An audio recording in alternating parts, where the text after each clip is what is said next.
We need to have a very serious, very direct, and completely honest conversation about three separate but deeply connected developments surrounding Caitlin Clark that have all landed in the same news cycle. Not from an advocate or an analyst, from a head coach on the other sideline who had every competitive incentive to find a solution and could not find one.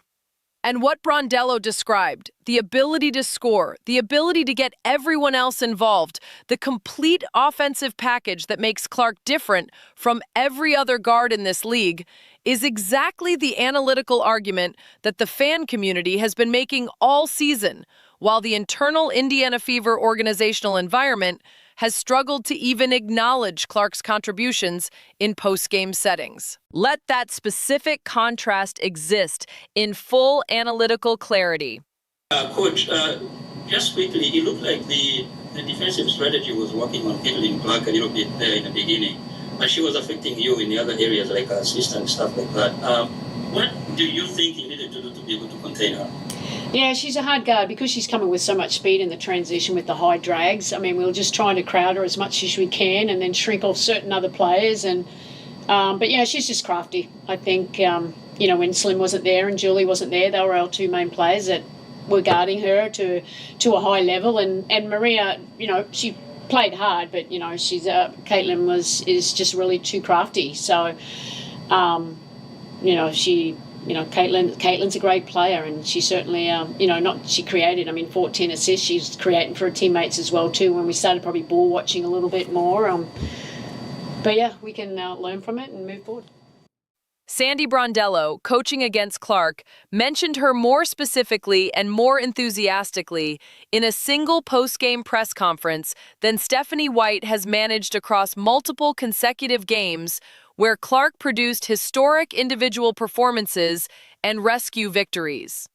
An opposing head coach, whose entire competitive interest was in minimizing Clark's impact, spoke about her with more authentic recognition and more precise descriptive detail than the head coach who employs her has consistently offered in the settings where that acknowledgement matters most. The irony of that contrast is not subtle. It is the most direct and the most irrefutable illustration of the post-game credit allocation problem this season has documented. The person trying to stop Clark recognizes her greatness more clearly and more specifically in public than the person who is supposed to be building around it. The conversation about what Clark could become in an organizational environment that genuinely maximized her capabilities is a conversation that Brondello's very existence as the Toronto Tempo head coach makes concrete rather than hypothetical. There is a coach in this league who has been identified as someone who understands what Clark needs to reach her ceiling. And that coach just spent a press conference detailing exactly why Clark is so difficult to stop. Now let us address the Nike Caitlin Clark signature sneaker, because this is a commercial development of genuine significance that reflects something important about where Clark's brand stands in the broader sports and culture landscape. The Caitlin Clark Nike sneaker has been revealed, with multiple colorways emerging in the rollout. The first colorway features blue tones that reflect the Indiana Fever's organizational identity. A second colorway, previewed in promotional content featuring Travis Scott, is an all-black version that represents the kind of crossover commercial positioning that signature athlete sneakers achieve when they connect a sports figure to the broader cultural conversation that extends beyond the sport itself. These are not peripheral commercial observations. The Nike signature sneaker is one of the most significant commercial milestones available to a professional athlete in the modern sports economy. The list of athletes who have Nike signature shoes is a list of the people whose commercial impact and cultural presence Nike has identified as sufficient to justify the investment, the design resources, and the brand association of a dedicated product line. The fact that Caitlin Clark now has a confirmed signature shoe with multiple colorways launching and promotional content already circulating is a commercial statement about her standing that operates completely independently of anything the Indiana Fever's organizational culture does or does not do to acknowledge her contributions in locker rooms or press conferences. The promotional video that accompanied the sneaker rollout is its own analytically significant development because of who appeared in it. Multiple current and former players were featured, lending their voices and their presence to content celebrating Clark and identifying her as a figure who has changed this game. When players from other teams appear in content celebrating a specific player's Nike signature launch, it reflects genuine collective recognition rather than organizational obligation. Plum's inclusion is meaningful because it is authentic. The combination of Brondello's press conference comments and the Nike sneaker rollout creates a fascinating parallel story about what Clark's actual standing is in the broader basketball world versus what the Indiana Fever's internal organizational communication has consistently suggested it is. Externally, Clark is being recognized by opposing coaches as the most difficult player to defend in the league, a player whose complete offensive package, encompassing both scoring and facilitation, makes her categorically different from every other guard. Externally, Nike has made a signature commercial investment that places her alongside the most culturally significant athletes in professional sports. Externally, players from multiple organizations are lending their presence to content celebrating what she has done for the game. Internally, at the Indiana Fever, the head coach needed to be pressed into a corner by multiple follow-up questions before acknowledging that Clark had set teammates up for good shots.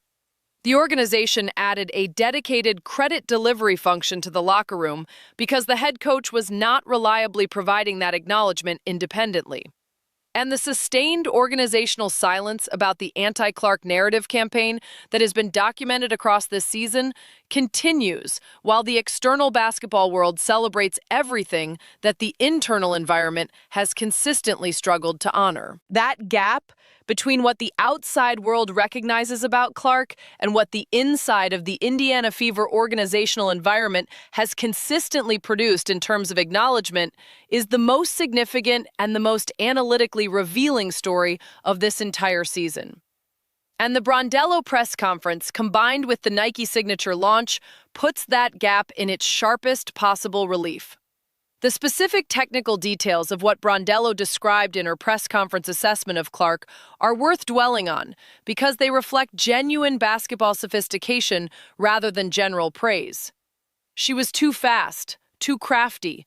The tempo tried crowding, tried multiple bodies, could not prevent the backdoor passes, could not prevent the kickouts for three-point looks, could not prevent the 14 assists that reflected complete offensive orchestration across 40 minutes of competitive basketball. Every specific element of that description corresponds to an aspect of Clark's game that the analytical community has been identifying all season as the foundation of Indiana's highest competitive ceiling when deployed correctly.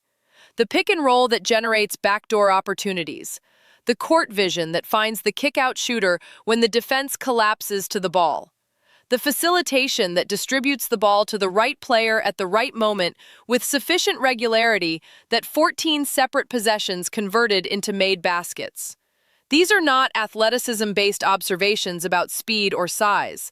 These are basketball intelligence observations about a player whose understanding of the game, whose processing speed in reading defensive coverage, and whose execution under competitive pressure represent a complete offensive package that the world's most credentialed coaches are now publicly stating they cannot reliably solve. When Sandy Brondello says what she said, when the coach of an expansion franchise that was specifically identified as a potential landing spot for Clark in the offseason speculations, publicly and enthusiastically describes what makes Clark so difficult to contain, the institutional communication at Indiana is placed in a context that makes its inadequacy impossible to ignore. The Nike sneaker moment adds a commercial dimension to that context that matters for understanding Clark's full situation. She is the player that Nike has made a signature athlete. She is the player that an opposing head coach cannot find an answer for. She is the player that players across the league are appearing in promotional content to celebrate. And she is the player whose head coach needed organizational intervention to ensure that 14 assist performances were acknowledged in the locker room at all. The commercial rollout of multiple colorways, the blue Indiana version, the all-black cultural crossover version previewed in promotional content, signals that Nike is treating this signature launch as a serious, sustained commercial investment rather than a single product drop. Multiple colorways reflect a brand commitment to building a long-term signature-athlete relationship. The promotional content featuring high-profile collaborators reflects a deliberate strategy to position Clark not just within the women's basketball commercial ecosystem, but within the broader sports and culture conversation that signature athlete brands occupy when they are functioning at their highest level. The fan community's response to the sneaker reveal has been enthusiastic and specific in its commitment. The immediate declaration from observers that every colorway is a purchase, regardless of color preference, reflects the kind of unconditional commercial loyalty that brand teams spend years trying to build, and that Clark appears to have generated through the authenticity of her impact and the consistency of her production across every competitive environment she has inhabited. The full picture that these three developments, Brondello's press conference, the Nike signature reveal, and the broader commercial and institutional context surrounding both creates, is one of a player whose moment has arrived definitively and comprehensively on every relevant dimension simultaneously.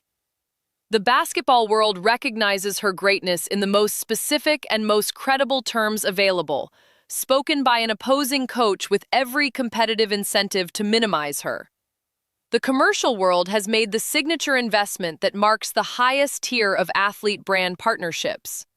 And the broader basketball community has lent its voices to content celebrating what she has changed about this game. The only dimension that has not consistently honored what those external validations confirm is the internal organizational communication of the team that employs her.